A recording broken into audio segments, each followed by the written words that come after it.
আমরা এখানে 530 গ্রাম ময়দা নিয়ে নিয়েছি। এবার আমরা এই আলুটাকে একটু ভেঙে নেব, এই ভাজা মশলার উপরে কড়াইয়ে ম্যাশ করে নেব। ভালোভাবে ম্যাশ করে নিয়ে নেড়ে ছেড়ে কড়াইয়ের মধ্যে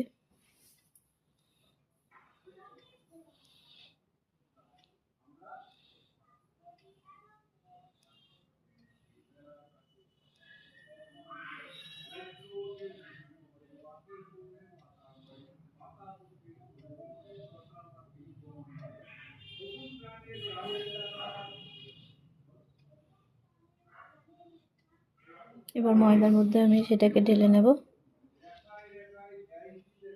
এটার সঙ্গে ময়দার সঙ্গে আলুর সেদ্ধটা মাখিয়ে চটকে মেখে নিতে হবে ভালোভাবে।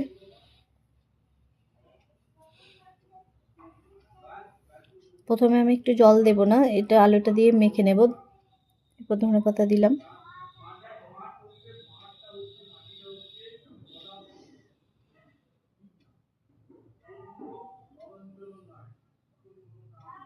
ভালোভাবে ডো করে নেব, মেখে নেব।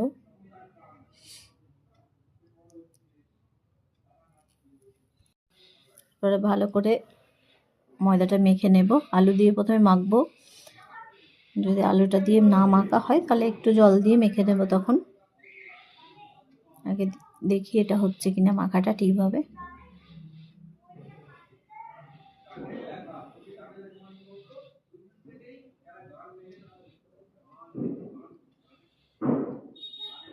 একটু জল নিয়ে নিতেই হবে, নিচ্ছি জলটা।